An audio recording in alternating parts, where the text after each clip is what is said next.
Hello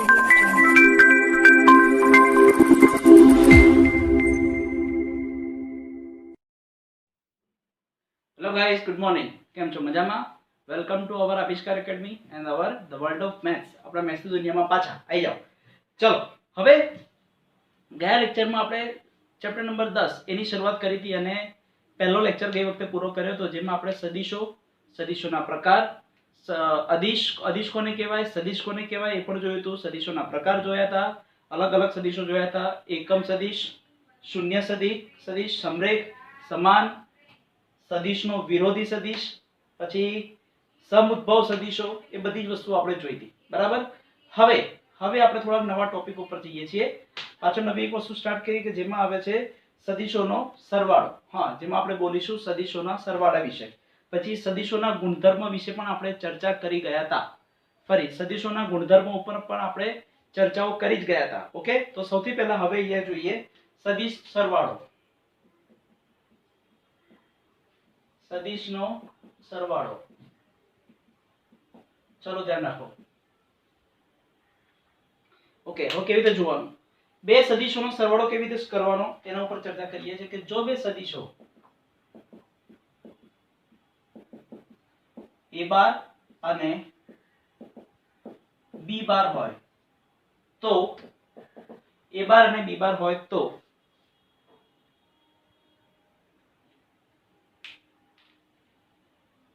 હું એવું કહું,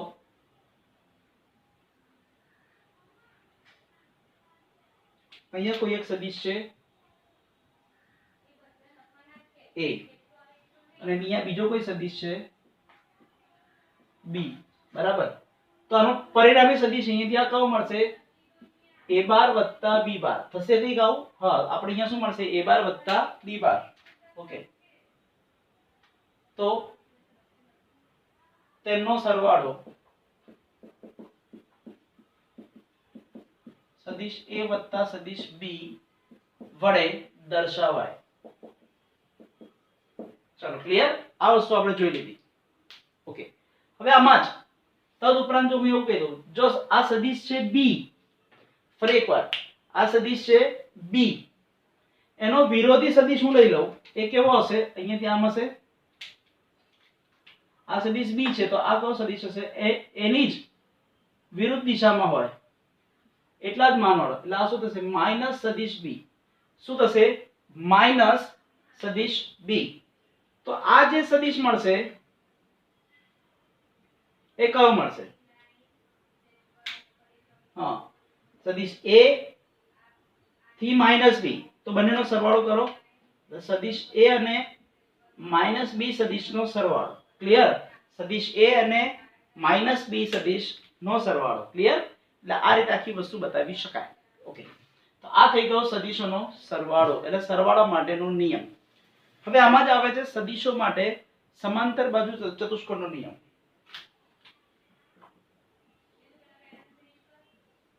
સદિશો માટે સમાંતર બાજુ ચતુષ્કોણનો નિયમ. હા, સબાચરનો નિયમ.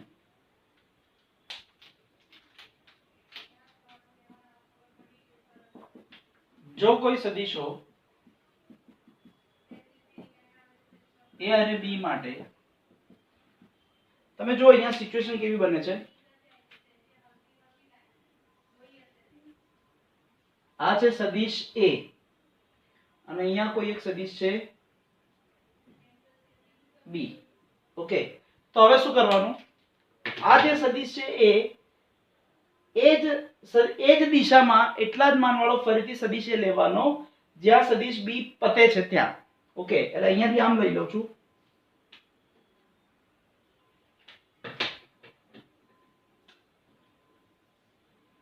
આ પાછો સદિશ છે a, સરખી દિશામાં સરખા માનવાળો. બરાબર. અને જ્યાં સદિશ a પૂરો થાય છે ત્યાં સદિશ b ફરીથી દોરવાનો. અહીંયાથી આમ જઈએ. ક્લિયર? તમે જો ધ્યાનથી, સમાંતર બાજુ ચતુષ્કોણ બનશે. બરાબર. તો જો આ સદિશ b છે તો આ પણ થઈ જશે સદિશ b. ઓકે, આ થઈ ગયો સદિશ a, સદિશ b. તો આનો પરિણામી સદિશ જો અહીંયાથી આમ લઉં તો શું બનશે? સદિશ a પ્લસ સદિશ b. શું બનશે? સદિશ a પ્લસ સદિશ b. હું અહીંયાથી લઉં સદિશ b પ્લસ સદિશ a તો કહેવાય શું? સદિશ b પ્લસ સદિશ a કહેવાય શું? બંને એક જ. એટલે આપણે કહીએ છીએ સરવાળા માટે ક્રમનો નિયમ. હા, સદિશોનો સરવાળો કરીએ ત્યાં ક્રમના નિયમનું પાલન થાય છે. એક વસ્તુ ખાસ ધ્યાન રાખજો. એટલે a બાર પ્લસ b બાર કહું કે પછી b બાર પ્લસ a બાર કહું, બંને એક જ. ફરી એકવાર, બંને શું થઈ જશે? એક જ. ક્લિયર આ વસ્તુ? યસ. એટલે આ થઈ ગયો સદિશોનો સરવાળો અને એના ઉપરથી સમાંતર બાજુ ચતુષ્કોણનો નિયમ. ક્લિયર? આ થઈ ગયો સબાચાનો નિયમ. બોલો, ખબર પડી કે ના પડી? ઓકે. અને આના ઉપરથી જ આપણે સદિશોના સરવાળા માટે ક્રમનો નિયમ જે છે એ આપણે સાબિત કરી શકાય. ક્લિયર? ઓકે. હવે આપણે જઈએ આગળ. આ વસ્તુ જોઈ લીધી. હવે પાછા નવા કન્સેપ્ટ ઉપર જઈએ છીએ.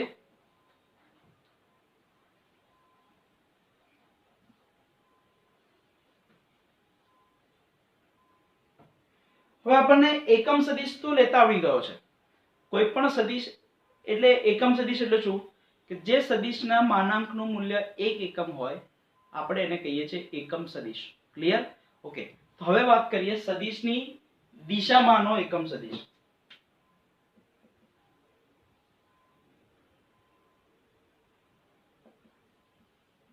દિશામાં એકમ સદિશ. જો હવે શું કરીએ છીએ ધ્યાન રાખજો.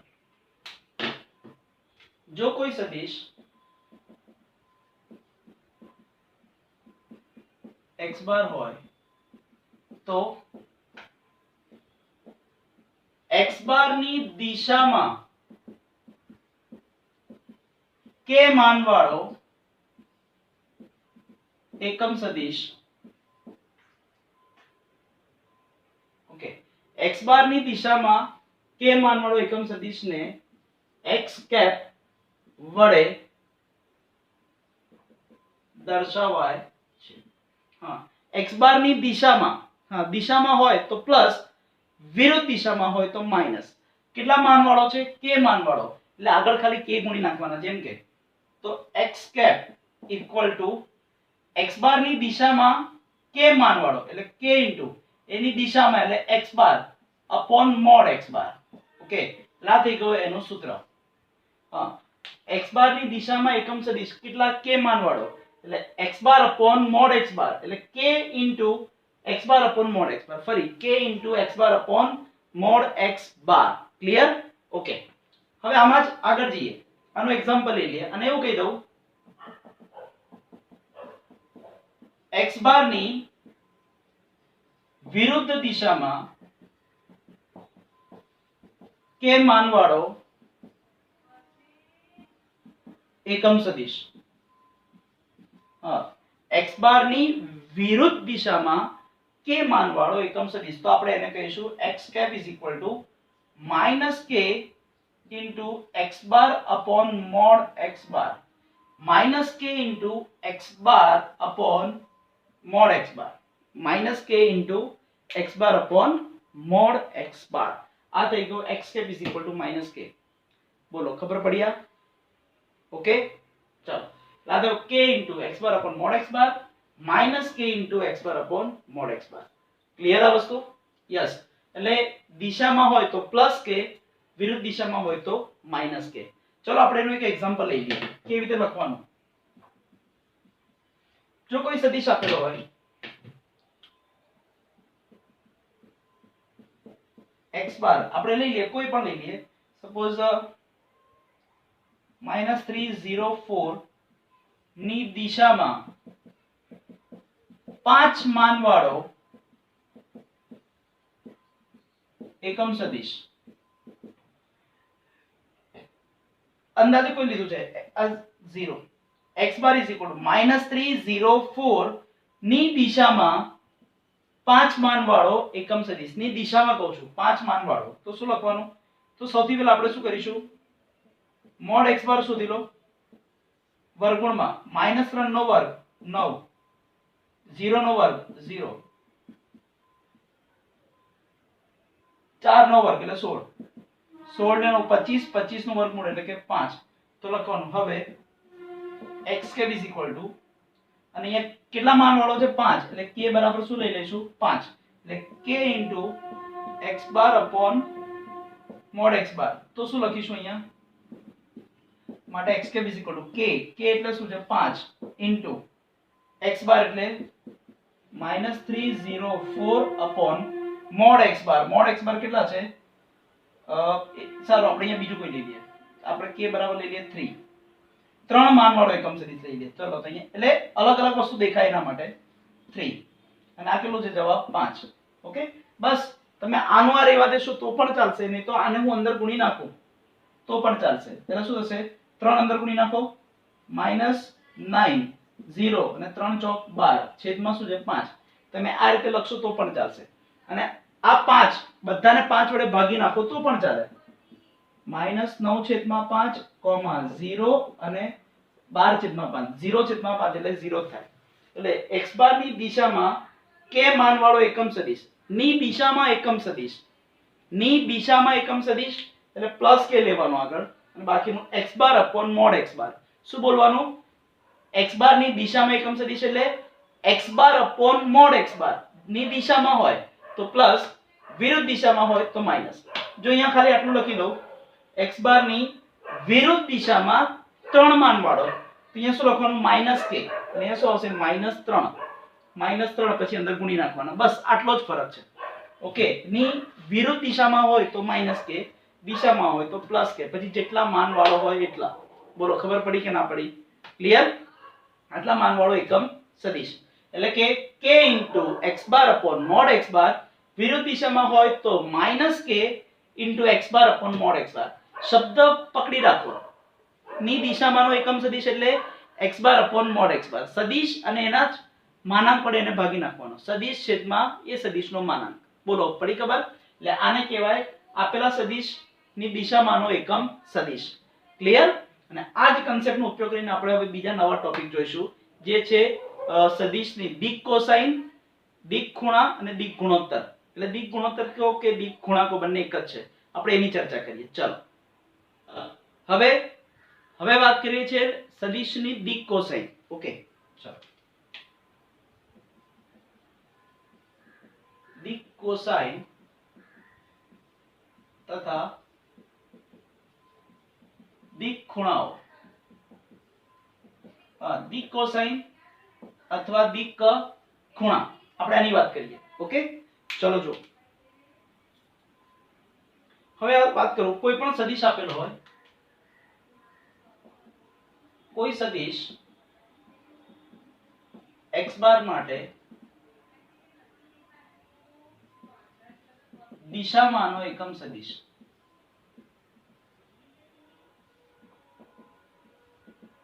શું આવશે? x cap is equal to x bar upon mod x bar. Okay, મેં k માનવાળો નથી કીધો. k માનવાળો કીધો હોય તો અહીંયા k ગુણવા પડે. આપણે ખાલી એટલું લીધું છે, કોઈ પણ સદિશની દિશામાંનો એકમ સદિશ એટલે x bar is equal x cap is equal to, એકમ સદિશ કીધો છે એટલે x cap આવે. cap, x cap is equal to x bar upon mod x બાર. શું કહીશું? x bar upon mod x બાર. ઓકે, અને સદિશ કયો છે? સદિશ x bar is equal to x y z માટે દિશામાંનો x બાર ની દિશામાંનો એકમ સદિશ. ઓકે, એટલે આની જગ્યાએ શું લખી શકાય? આપણે અહીંયા શું લખીશું? આ થશે x y z અપોન વર્ગમૂળમાં આપેલા સદિશનું માનાંક એટલે ત્રણેય ઘટકોના વર્ગોનો સરવાળો. આપણે આવું લખી શકાય. ત્રણે છૂટા પાડો, આના છેદમાં આના છેદમાં આના છેદમાં છૂટું પાડો તો શું લખી શકાય? x upon under root of x square plus y square plus z square, y upon under root of x square plus y square plus z square, અને z upon under root of x square plus y square plus z square. આવું કંઈક છે. આ શું છે? x cap. હા, તો તેની દિક કોસાઇન. દિક કોસાઇન એટલે શું? ત્રણેય દિશામાંનો ઘટક, એકમ ઘટક એટલે આ x ઘટક, y ઘટક અને z ઘટક. તો લખવાનું માટે x બાર ની દિક કોસાઇન શું આવશે? પહેલો ઘટક એટલે બધા ઘટકો અલગ અલગ લખી દેવાના. પહેલો ઘટક x upon under root of x square plus y square plus z square, y upon under root of x square plus y square plus z square અને z upon under root of x square plus y square plus z square થાય. હા, એટલે ત્રણ ઘટકો જુદા જુદા સ્વરૂપમાં લખી દેવાના. આને કહેવાય આપેલા સદિશની દિક કોસાઇન. શું કહેવાય આને? આપેલા સદિશની દિક કોસાઇન. આ થઈ ગયું દિક કોસાઇન. એટલે કે x બાર upon mod x બાર લેવાનું, ભાગી નાખવાના, પછી જે ત્રણ છૂટા પડે એને આપણે કહેવાનું દિક કોસાઇન. આપેલા સદિશ માટે દિક કોસાઇન. હવે વાત કરીએ દિક ખૂણા. ઓકે, તો દિક ખૂણા માટે તો જો લખું છું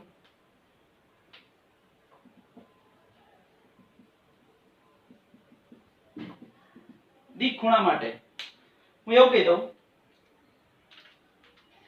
પહેલાને લઈ લો cos આલ્ફા, બીજાને cos બીટા અને ત્રીજાને લઈ લો cos ગેમા. પહેલા દિક કોસાઇન છે એને લઈ લો cos આલ્ફા, એટલે આપણે લખી શકાય x upon under root of x square plus y square plus z square. બીજાને y upon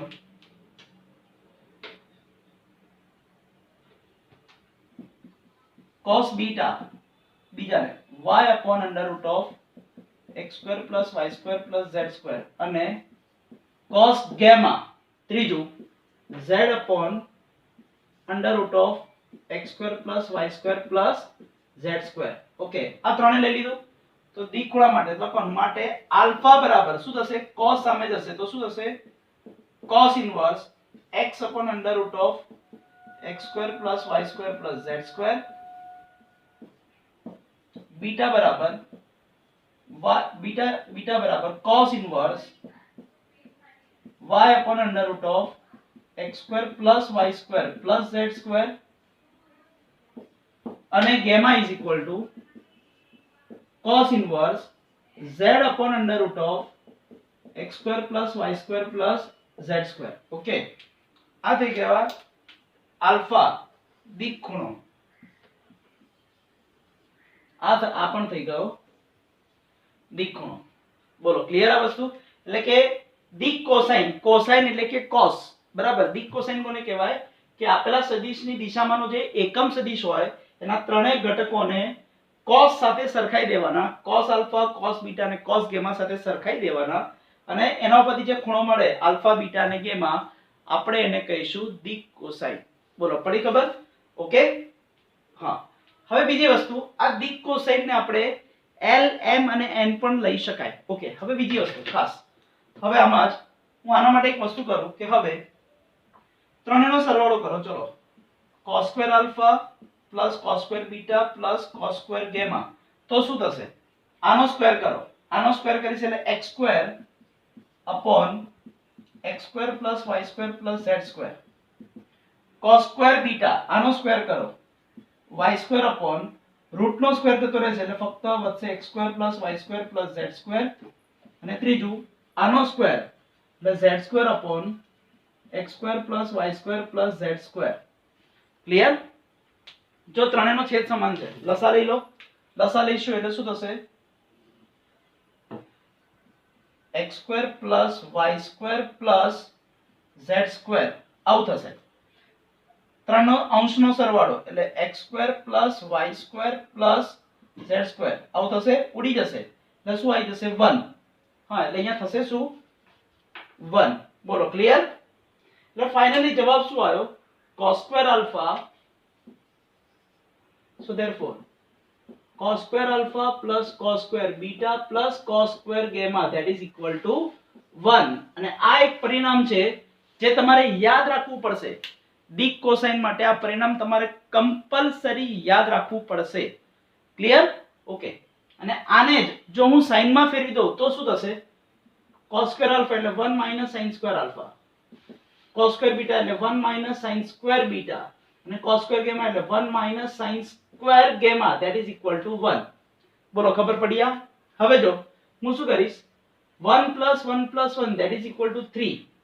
આ પ્લસ 1 હું આ બાજુ આપી દઉં એટલે -1 થઈ જશે અને માઈનસ જે પદો છે sin square alpha beta gamma sin square વાળા જેટલા બી પદો છે બધા માઈનસ માં છે એ હું જમણી બાજુ લઈ જઈશ તો શું થઈ જશે પ્લસ એટલે હું અહીંયા લખું છું sin square alpha plus sin square beta plus sin square gamma તો લખવાનું માટે sin square alpha plus sin square beta plus sin square gamma that is equal to 2 બોલો ખબર પડી આ એટલે બીજું સૂત્ર ફરીથી દિક કોસાઇન માટે આ બે સૂત્રો અગત્યના ફરીથી ધ્યાન રાખજો દિક કોસાઇન કોને કહેવાય કે આપેલા સદિશની દિશામાંનો એકમ સદિશ સદિશ અને તેના જ માનાંક વડે ભાગી નાખ્યા ત્રણેય ઘટકો માટે છૂટું પાડી દીધું એટલે ત્રણેય ઘટકો જે ઇન્ડિવિડ્યુઅલી લઈએ સ્વતંત્ર રીતે લઈએ ને એ ત્રણેય ઘટકોને કહેવાય આપેલા સદિશનો દિક cosine.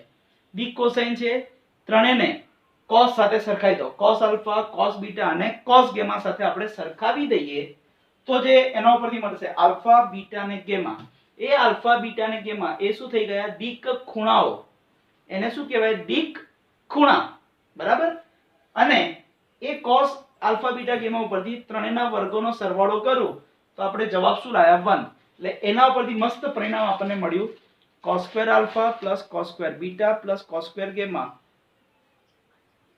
that is equal to 1 અને એના જ ઉપરથી આપણે લાયા sin એટલે sin વાળી વસ્તુ એટલે cos દિક ખૂણાઓ આલ્ફા બીટા ગેમા હોય તો એના cos સ્ક્વેર ને લઈને સરવાળો કરીએ તો 1 અને sin સ્ક્વેર ને લઈને સરવાળો કરીએ તો જવાબ શું આવશે 2 આ યાદ રાખવાનું MCQ માટે મોસ્ટ IMP આના ઉપરથી MCQ પૂછી શકાય ઓકે અને આમાં જ એક બીજી વસ્તુ આને હજી પણ શોર્ટ ફોર્મમાં લખી શકાય આ જે દિક કોસાઇન છે ને ફરીથી દિક કોસાઇન ને આપણે L M અને N લઈ લઈએ ધ્યાન રાખજો L M અને N લઈ લઉં આ જ વસ્તુમાં આપણે થોડું કન્ટિન્યુ કરીએ છીએ જગ્યા નથી એટલે આપણે સીધ ઉપર લખું છું અહીંયા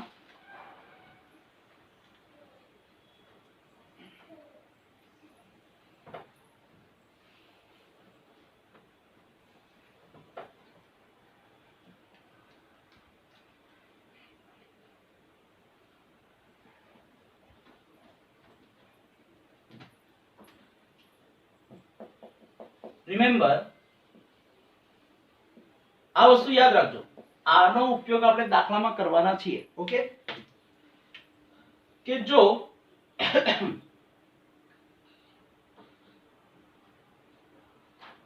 સદિશ x બાર ની દિક કોસાઇન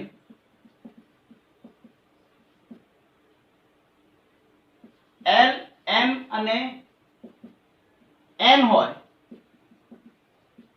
તો L M અને N હોય તો L બરાબર cos આલ્ફા M બરાબર cos બીટા અને N બરાબર શું થશે cos ગેમા આલ્ફા બરાબર cos આલ્ફા બરાબર ખબર જ છે x upon under root of x square plus y square plus z square y upon under root of x square plus y square plus z square અને z upon under root of x square plus y square plus z square એ આપણને ખબર જ છે x upon આ y upon આ z તથા બીજું એક પરિણામ તમને ખબર છે cos square alpha plus cos square beta plus cos square gamma that is equal to 1 તો સીધી વસ્તુ છે cos alpha L M N તો આપણે અહીંયા લખી શકાય L square plus M square plus N square that is equal to 1 આ એક most IMP condition L square plus M square plus N square that is equal to 1 એટલે કે જો LMN જો LMN એ આપેલા કોઈ સદિશની દિક કોસાઇન હોય તો તેના વર્ગોનો સરવાળો હંમેશા 1 જ થશે કોસાઇન માટે આ એક વસ્તુ ખાસ ધ્યાન રાખવાની આ એક મોસ્ટ IMP વસ્તુ છે તમારા આપણા સદિશ માટે હા એટલે આપણે અહીંયા એક નવો કન્સેપ્ટ જોયો દિક કોસાઇન અને દિક ખૂણાઓ હા ફરી એકવાર દિક કોસાઇન અને દિક ખૂણાઓની આપણે અહીંયા ચર્ચા કરી ઓકે હવે હજી આગળ જઈએ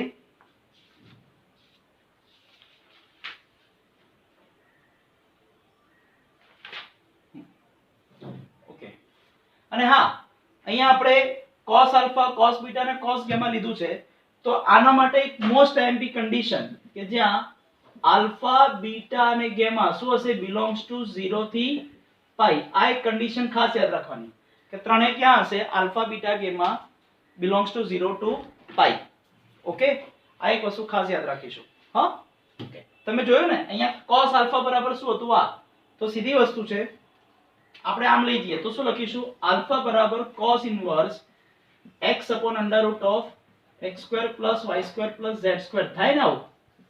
તો આલ્ફા ક્યાં હશે? એની સામે કોણ છે? cos inverse. એટલે cos ઇનવર્સ ના વિસ્તારમાં એટલે આલ્ફા belongs to સંવૃત 0 થી પાઈ. તે જ રીતે બીટા belongs to 0 થી પાઈ અને તે જ રીતે ગેમા belongs to 0 થી પાઈ. આ વસ્તુ ખાસ યાદ રાખવાની. હા, આનો ઉપયોગ આપણે કરવાના તો છીએ જ. બોલો, ખબર પડી? આ થઈ ગયું સદિશો માટે દિક, કોસાઇન, દિક, ખૂણા. હા, અને આને જ આપણે દિક ગુણોત્તર તરીકે પણ બતાવી શકાય જ. ક્લિયર? યસ. હજી આપણે વાત કરીએ કંઈક નવું અંદર મળતું હોય તો દિક, કોસાઇન, દિક, ખૂણા થઈ ગયું. ઓકે,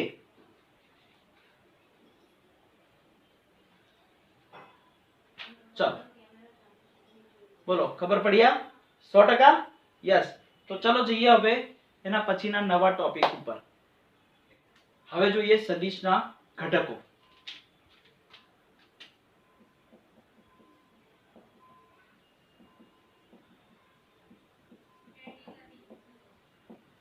હવે જોઈએ સદિશના ઘટકો. હવે સૌથી પહેલા હું એવું કહી દઉં કે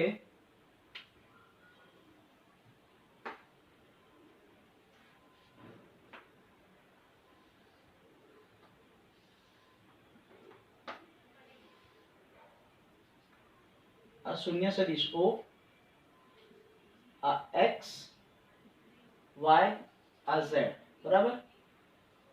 આ બંને લંબ હશે,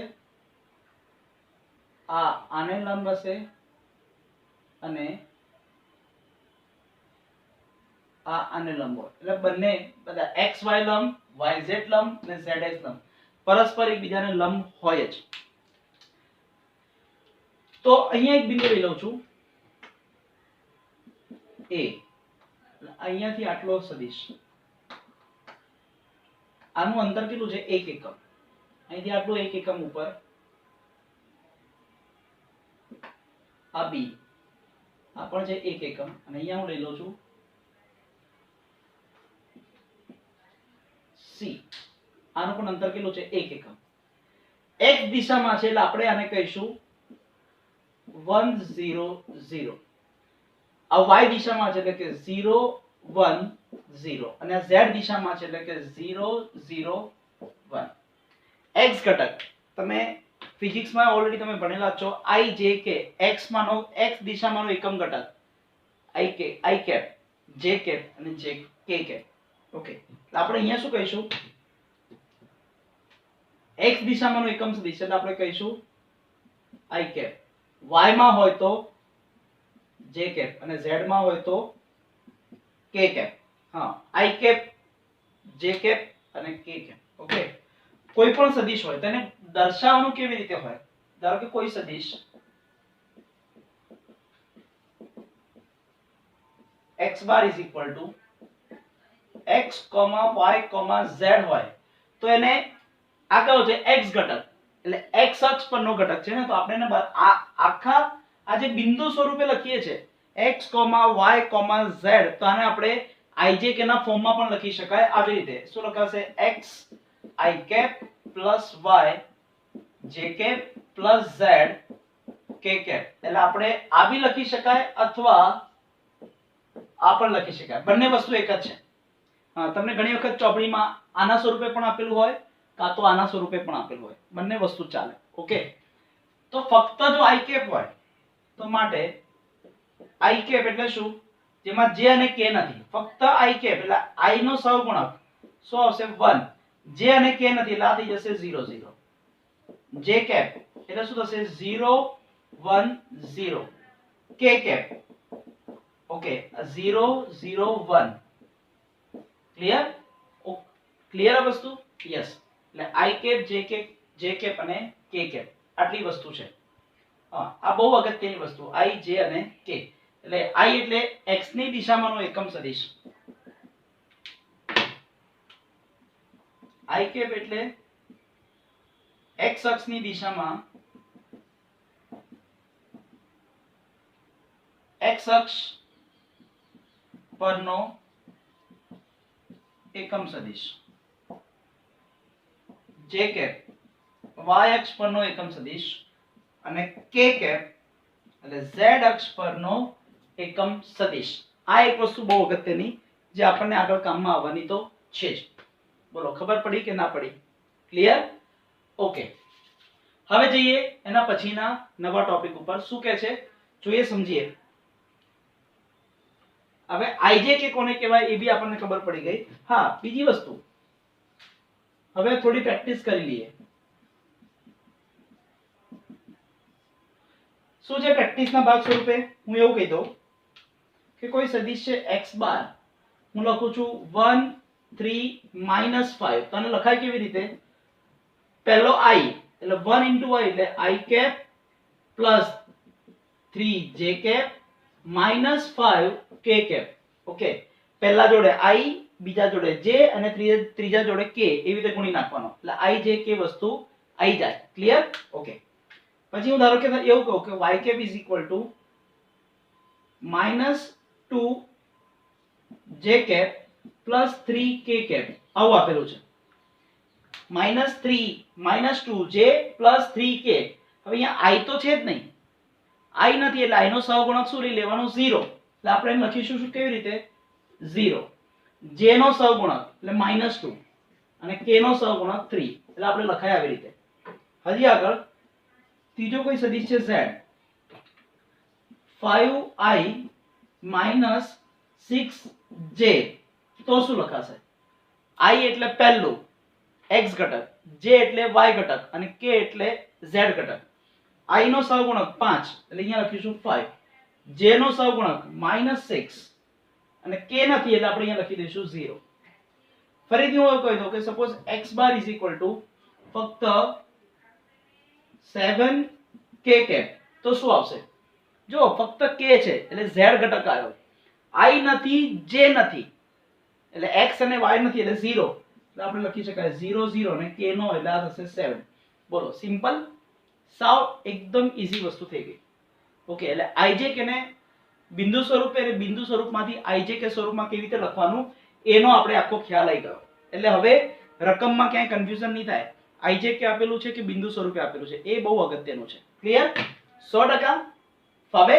યસ. તો જઈએ હવે એના પછીના નવા ટોપિક ઉપર. ઓકે, ચલો હવે જોઈ લઈએ સદિશોનું જ્ઞાન. ઓકે, સદિશોની દિશાઓ ઉપરનું જ્ઞાન.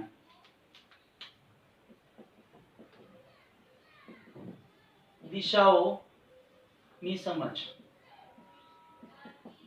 ઓકે, તો સૌથી પહેલા આપણને દિશાઓ, તમને ખ્યાલ છે જ્યારે બી આપણે મેપ જોઈએ, ગૂગલ મેપ કાઢો કે પછી આપણે સાદો કોઈ પણ મેપ હોય, આપણો જે આલેખ હોય, તમે 10મા ધોરણમાં પણ ભારતનો આલેખ જોયો હતો, તો જે ભારત આપણે દોરતા હતા એમાં એક સિમ્બોલ આવો કંઈક આવતો હતો. તમને દિશાઓ માટે વસ્તુ આવતી હતી કે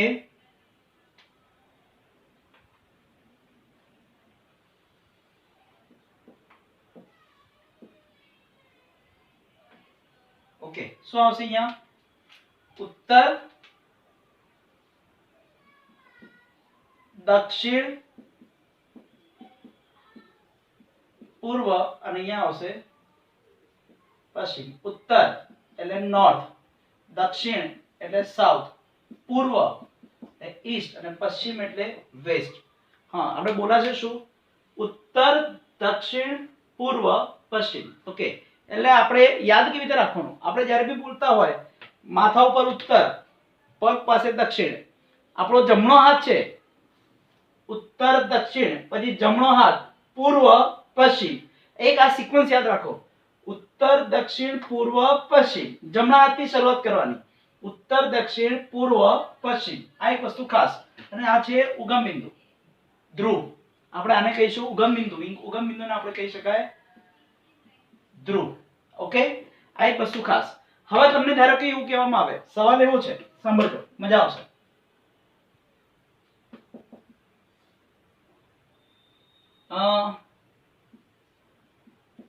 ઉત્તરથી પૂર્વ તરફ 30 ડિગ્રીના ખૂણે 4 એકમ માનવાળો સદિશ. શું છે?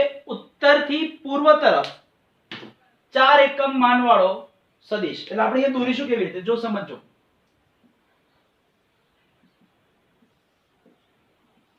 આ ઉત્તર, દક્ષિણ, પૂર્વ, પશ્ચિમ. ના ખબર પડે તો ઉત્તર, દક્ષિણ, પૂર્વ, પશ્ચિમ.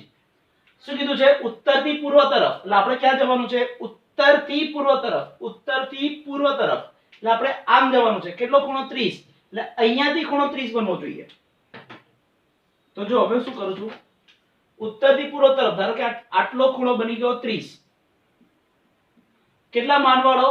4 એકમ માનવાળો. એટલે ધારો કે અહીંયાથી સ્ટાર્ટ કરું. અહીંયાથી O થી આપણે કહીએ અહીંયાથી આ 1 એકમ, 2 એકમ, 3 એકમ અને આ 4 એકમ. એટલે 4 કાપા આપણને દેખાયા. હા, એટલે આપણે કહીએ કે એ આટલો જે હોય એ થશે 1 એકમ. એટલે 1, 2, 3 અને 4. એટલે અહીંયા આપણે પૂરું કરીશું. એટલે આ છે એનો સદિશ. હા, ઉત્તરથી પૂર્વ તરફ 4 એકમ માનવાળો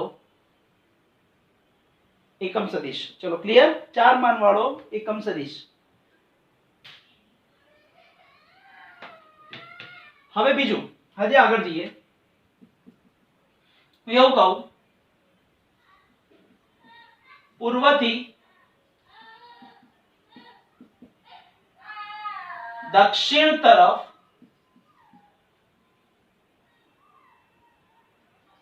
75 ડિગ્રી ના ખૂણે 75 ડિગ્રીના ખૂણે 30 કિલોમીટર. હા, 30 કિલોમીટરનું સ્થાનાંતર.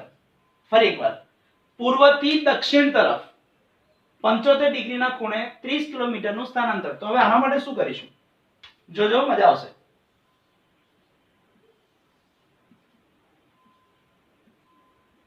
ઉત્તર, દક્ષિણ, પૂર્વ, પશ્ચિમ. આ O. પૂર્વથી દક્ષિણ તરફ. પૂર્વ ક્યાં છે? આ રહ્યું. પૂર્વથી દક્ષિણ તરફ એટલે અહીંયાથી આમ જવાનું. કેટલો ખૂણો? 75.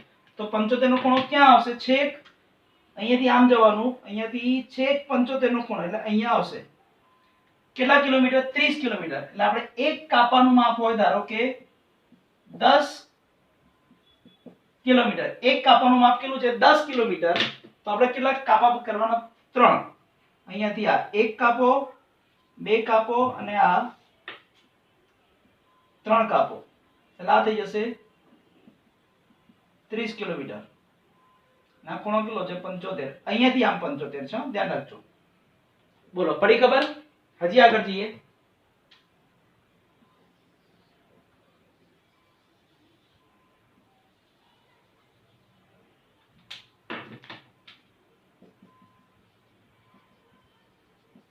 પશ્ચિમથી દક્ષિણ તરફ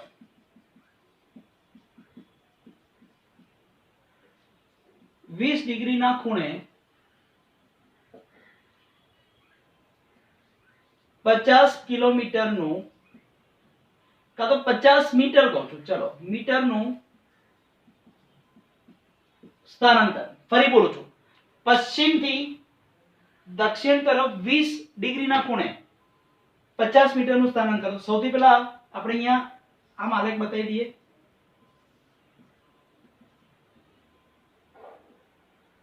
ઉત્તર, દક્ષિણ, પૂર્વ, પશ્ચિમ.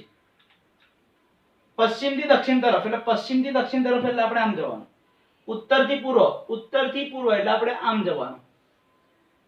પૂર્વથી દક્ષિણ, પૂર્વથી દક્ષિણ એટલે આપણે આમ જવાનું. ક્લિયર? આ એક વસ્તુ ખાસ ધ્યાન રાખવાની, કદી ભૂલ નહીં પડે, ધ્યાન રાખજો. પશ્ચિમથી દક્ષિણ તરફ 20 ડિગ્રીના ખૂણે. ઓકે, 20 ડિગ્રીનો ખૂણો એટલે અહીંયાથી આપણે આમ લઈએ તો 20 એટલે આટલો જ આવી જશે. ચલો, આ 20 ડિગ્રી કેટલું? 50 મીટર.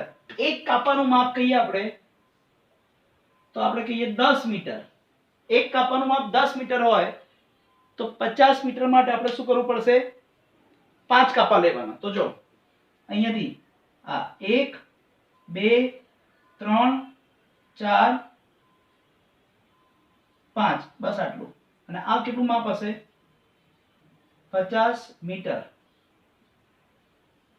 બોલો પડી ખબર આ થઈ જશે 50 મીટર ફરીથી અહીંથી આ એક કાપો 2 3 4 અને આ 5 એટલે 5 કાપા થઈ ગયા પશ્ચિમ થી દક્ષિણ તરફ 20 ડિગ્રીના ખૂણે 50 મીટર બોલો પડી ખબર 100% એટલે આ થઈ ગયું દિશાઓની સમજ હા ડાયરેક્શન તમને જે આપેલા હોય ઉત્તર દક્ષિણ પૂર્વ પશ્ચિમ એના ઉપરથી તમારે સદિશ કેવી રીતે બનાવાય આટલાથી આટલા કાપવા માટે આટલા વસ્તુ કેવું કઈ રીતે ગોઠવવાનું એ બધી જ વસ્તુ મેં તમને પ્રોપર સમજાવી દીધી બોલો ક્લિયર 100% ફાવે ને તો ચલો જઈએ હવે એના પછીના ટોપિક ઉપર ચલો હવે આપણે જોઈએ ભૌમિતિક રીતે થોડાક જે જૂના સૂત્રો હતા આપણા જે 10મા ધોરણમાં આવતા હતા 11મા ધોરણમાં જે આવતા હતા સૂત્રો રેખાઓ માટે કે બે બિંદુ વચ્ચેનું અંતર આપેલી રેખાખંડનું મધ્ય બિંદુના યામ પછી કોઈ રેખાખંડ હોય એના ઉપર કોઈ બિંદુ હોય એ બિંદુથી રેખાખંડનું જે બે ભાગમાં વિભાજન થાય છે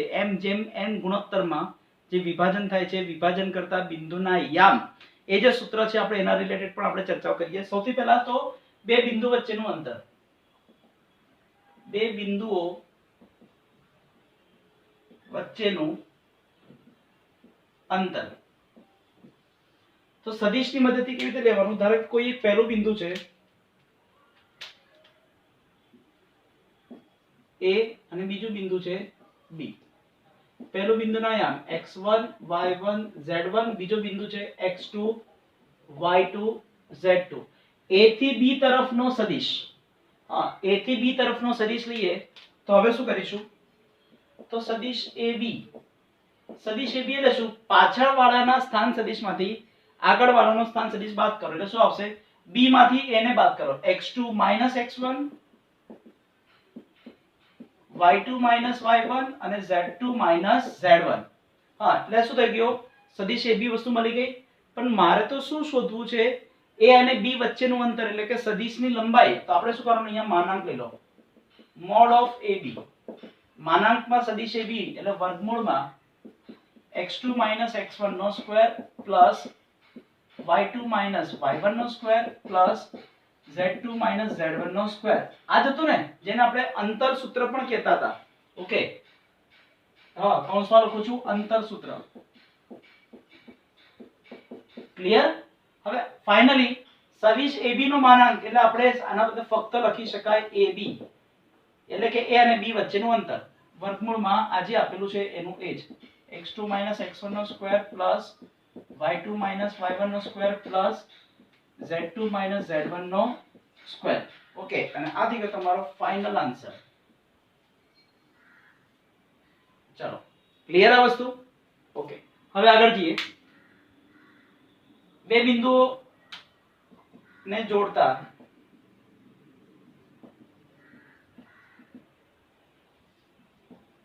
સદિશનું મધ્ય બિંદુ હા આનું મધ્ય બિંદુ ધારો કે આ છે a x1 y1 z1 અને પછી બીજું છે b x2 y2 z2 અને વચ્ચે કોઈ બિંદુ છે p હું આને કહી દઉં m એ ab નું મધ્ય બિંદુ છે અને બે સરખા ભાગ કરે છે તો m ના m જનરલી આપણે ભૌમિતિક રીતે શું લેતા હતા એની વાત કરીએ તો માટે કે જો રેખાખંડ AB નું મધ્ય બિંદુ M માટે M ના યામ શું થશે શું કરીશું M ના યામ પહેલો જે ઘટક છે એને આપણે લઈ લઈશું a બાર અને બીજો જે આપણે એને લઈ લઈશું b બાર તો શું થશે આપણે લખીશું a bar plus b bar upon 2 હા તો M ના યામ બનશે આવી રીતે સદિશ a વત્તા સદિશ b ભાગ્યા 2 બંને વચ્ચે અને બંનેનો સરવાળો કરીને શું કરવાનું ભાગ્યા 2 એટલે બેઝિકલી બને શું a બાર પ્લસ b બાર બંનેનો સરવાળો કરીશું એટલે શું આવશે x1 plus x2 y1 plus y2 z1 plus z2 આખાના છેદમાં 2 એટલે ભાગ્યા 2 કરી નાખો એટલે શું આવશે x1 plus x2 by 2 y1 plus y2 by 2 z1 plus z2 by 2. બોલો પડી ખબર?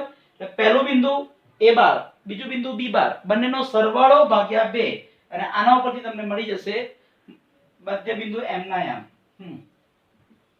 મધ્ય બિંદુ m ના યામ અને આ થઈ ગયો તમારો જવાબ. બોલો ક્લિયર? મધ્ય બિંદુ m ના યામ. બોલો ફાવે કે ના ફાવે? ક્લિયર? એટલે કે બે બિંદુ વચ્ચેનું અંતર, બે બિંદુને જોડતા સદિશ. ઓકે, એટલે સદિશની મદદથી બે બિંદુઓ હોય ને જોડતો રેખાખંડ એના મધ્ય બિંદુના યામ આપણે સદિશની રીતે બે મધ્ય બિંદુ એટલે ત્રણેય બંનેનો સરવાળો ભાગ્યા 2 a બાર પ્લસ b બાર ભાગ્યા 2. બરાબર? આ રીતે વસ્તુ થઈ શકે. ક્લિયર? ઓકે, હવે જઈએ એના પછી વિભાજન કરતા બિંદુના યામ એને કેવી રીતે લેવાનું? ચલો જુઓ.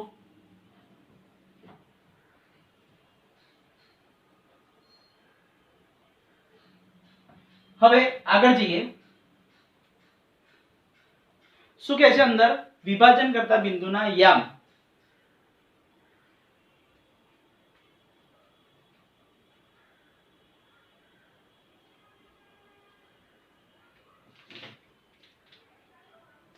ઓકે, હેડિંગ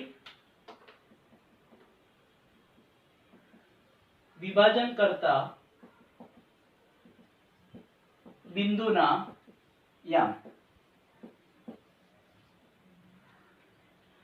હવે અહીંયા ખરેખર આકૃતિ એવી બને, આ ઉગમ બિંદુ હોય ઓ, અહીંયા કોઈ એક બિંદુ છે a, અહીંયાથી એક સદિશ લીધો હોય, અહીંયા કોઈ એક બિંદુ છે b, આ છે કોઈ એક સદિશ, એટલે આ છે સદિશ a, આ છે સદિશ b.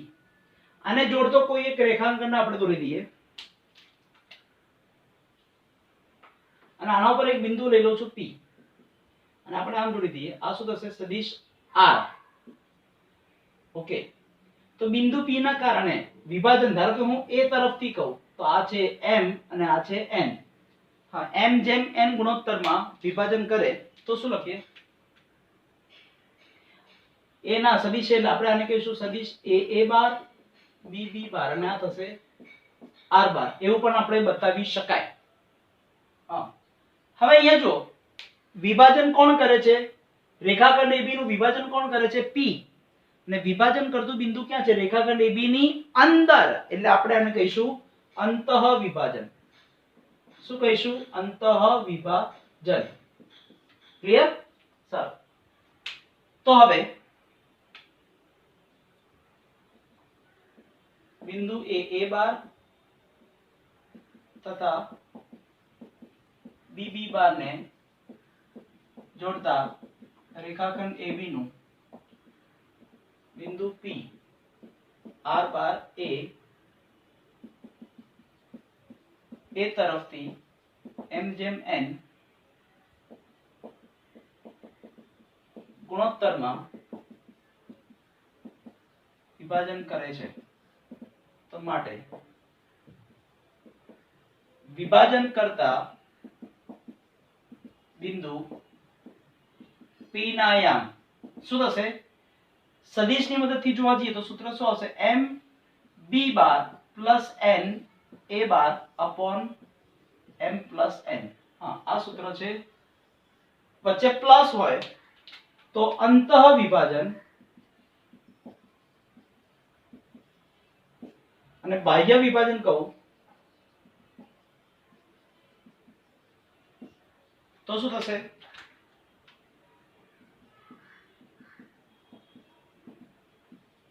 m b bar minus n a bar upon m minus n. એટલે અંતઃ વિભાજન અને બાહ્ય વિભાજન બંને વસ્તુ આવી રીતે સેટ થઈ શકે. બોલો પડી ખબર? 100%. ઓકે, હવે એને લખવાનું કેવી રીતે? ધારો કે હું આના યામ લઈ લઉં, a બાર તરીકે લઈ લઉં હું x1 y1 z1 અને આ લઈ લઉં x2 y2 z2 અને r બાર તરીકે લઈ લઉં છું x y z. ઓકે, તો શું થશે? અહીંયા હું કિંમત મૂકું તો શું થશે? તો માટે p ના યામ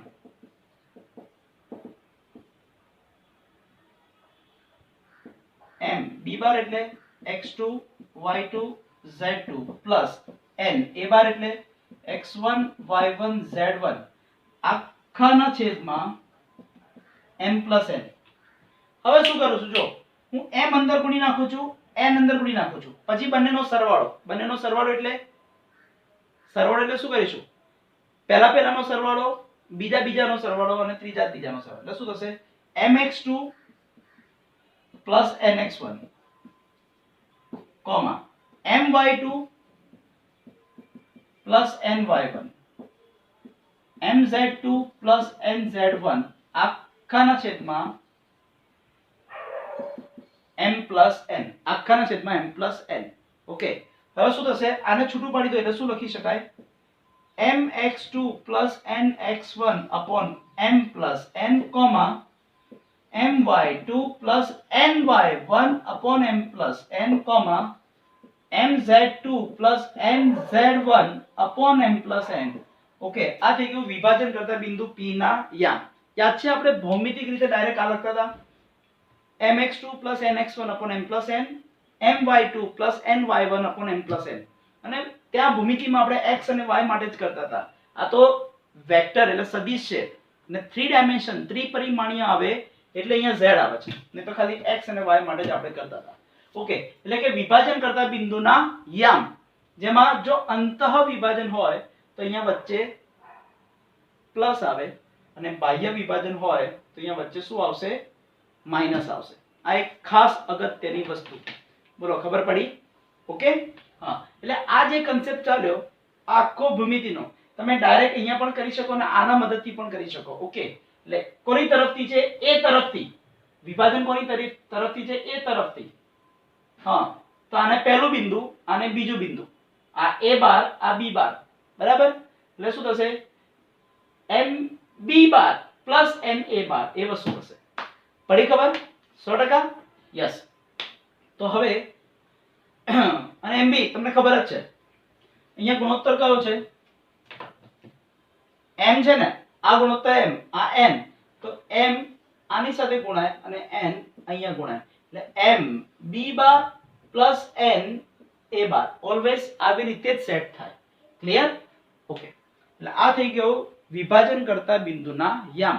આનો પણ આપણે ઉપયોગ કરીશું આપણા અને આના રિલેટેડ જે દાખલાઓ છે એટલે આપણે અત્યાર સુધી જેટલા દાખલાઓ જોયા એ બધા દાખલાઓનો કન્સેપ્ટ આવશે સ્વાધ્યાય 10.1 અને 10.2 માં. એટલે આપણે એવું વિચારી શકાય કે આપણે 10.1 અને 10.2 સુધીના કન્સેપ્ટ ચલાવી દીધા છે અને હજી થોડા ઘણા જો બાકી હોય તો એ આપણે જોઈશું આવતા લેક્ચરમાં. એટલે આપણે અત્યારે જે પતાયું આજે આપણે બધા સદિશોના કન્સેપ્ટ પૂરા કર્યા છે, પ્રકારો જોયા, એમાં ગુણધર્મો જોઈને આગળ નવી નવી વસ્તુઓ જોઈ બરાબર. અને આ બધાનો કન્સેપ્ટનો ઉપયોગ આપણે કરીશું આવતા લેક્ચરમાં જેમાં દાખલાઓ સ્ટાર્ટ કરીશું અને દાખલો કેવી રીતે ગણવાના એના પર પણ આપણે ચર્ચાઓ કરીશું. ક્લિયર? ઓકે તો અહીંયા સુધી રાખીએ, બાકીનું આવતા લેક્ચરમાં. ત્યાં સુધી મળીએ. આ બધી જ વસ્તુ વ્યવસ્થિત તૈયાર કરો, સમજી લો અને તમારી ફેસબુકમાં લખી પણ નાખો. જો ના ખબર પડે તો મને પૂછવાનું રાખજો. ઓકે બાકીનું હવે આગળ આપણે ધીમે ધીમે સોલ્વ કરતા જઈશું. હા શક્ય હોય એમ ફટાફટ આપણે અહીંયા કોર્સ પૂરો કરીશું કે જેથી આપણે ફટાફટ રિવિઝન તરફ જઈ શકીએ. ઓકે મારા મિત્રો, મારા એન્જિનિયરો. Okay yes. તો મળીએ ફરીથી આવી રીતે. Good bye, take care.